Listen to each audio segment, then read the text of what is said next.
In the age of AI, space exploration, and gene editing, it's easy to think we've conquered the diseases of the past. Polio, eradicated in most countries. Smallpox, gone. The plague, contained. But just when we start to believe we've escaped the shadows of old epidemics, one of them comes creeping back, quietly, quickly, and far more dangerously than before. And this time, we have no cure. This isn't science fiction. It's real. A disease we once buried in medical journals and history books has re-emerged, and in 2025, it's starting to spread again, with cases appearing in places no one expected, in people with no connection to traditional outbreak zones. The scariest part? Most of the world has forgotten it even existed. Well, it's called nodding syndrome, a bizarre, tragic, and terrifying neurodegenerative disease that first gained attention in East Africa decades ago. Children who once played, talked, and laughed would suddenly begin to nod uncontrollably, especially when given food or exposed to cold. Then came seizures, mental decline. Eventually, many of these kids lost the ability to speak, move independently, or recognize their own family. For years, it was dismissed as a local anomaly, something linked to malnutrition or perhaps epilepsy. But now, in a horrifying twist, cases are being reported outside of Africa. Doctors in parts of Southeast Asia and even rural South America have started to observe neurological patterns disturbingly similar to nodding syndrome, especially among children. The symptoms begin the same way: subtle motor dysfunction, blank stares, and an eerie, involuntary nodding. Then, rapid cognitive decline. Some children become completely unresponsive, others develop violent seizures. All of them regress fast. The kicker? There's still no known cause. No confirmed virus, no proven bacterium, no consistent genetic mutation. Theories range from parasitic infections like Onchocerca volvulus, the same worm responsible for river blindness, to autoimmune responses triggered by chronic inflammation. Some scientists suspect neurotoxins from fungi or plants. Others believe it could be a long incubating virus yet to be identified. But one thing is now terrifyingly clear. It's not confined to one continent anymore. Researchers from the World Health Organization have quietly issued an internal warning, flagging nodding syndrome and its associated variants as a possible emerging pandemic class disorder. The words sound clinical, cold. But what they're really saying is this: a disease that causes brain decay, for which there is no cure, no vaccine, and no confirmed cause, might already be spreading globally. You won't see it on the nightly news, not yet. No flashy headlines, no breaking coverage. Why? Because this disease doesn't explode like a virus. It creeps, it hides.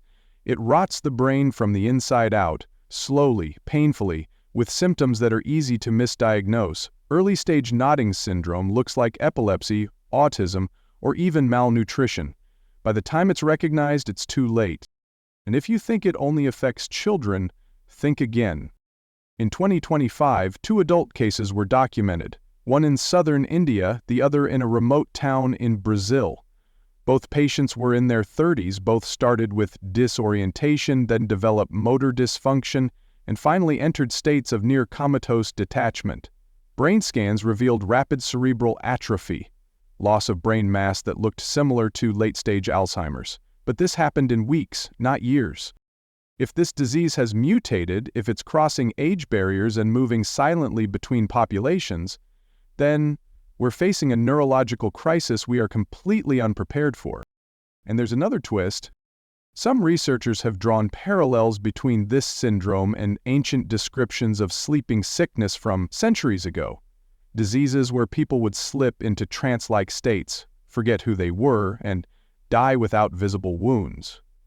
Could this be a modern version of something ancient? A disease that has resurfaced after lying dormant for generations? Climate change may be fueling it. Deforestation is forcing humans into closer contact with previously untouched ecosystems. Toxins, new pathogens, altered vectors like insects and parasites, we're disrupting the natural world at breakneck speed, and it's beginning to fight back in the most terrifying ways imaginable. But here's what really keeps scientists up at night. If this disease continues to spread, we have no defense, no treatment, no vaccine, not even a diagnostic test to detect it in its early stages. It doesn't care about borders, it doesn't care about wealth, age, or politics. It targets the brain, humanity's last stronghold, and it doesn't kill instantly.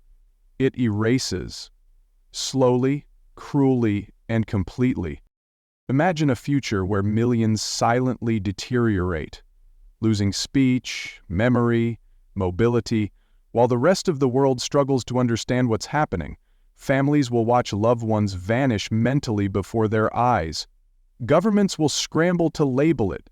Theories will explode across the internet, and somewhere buried deep in the earth might be the key we've missed for decades because we forgot a disease we never truly understood.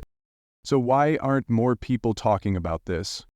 Because it doesn't spread like wildfire. It spreads like rot. And rot is hard to see until it's too far gone. But we can't afford to stay blind. Not this time. If this story disturbed you, if it made you question how much we truly know about the diseases lurking around us, hit that subscribe button now. We dive deep into the mysteries that others ignore, forgotten illnesses, lost civilizations, hidden truths, and the dark corners of history they never taught you in school, because the next great threat to humanity might already be inside us, and no one is ready.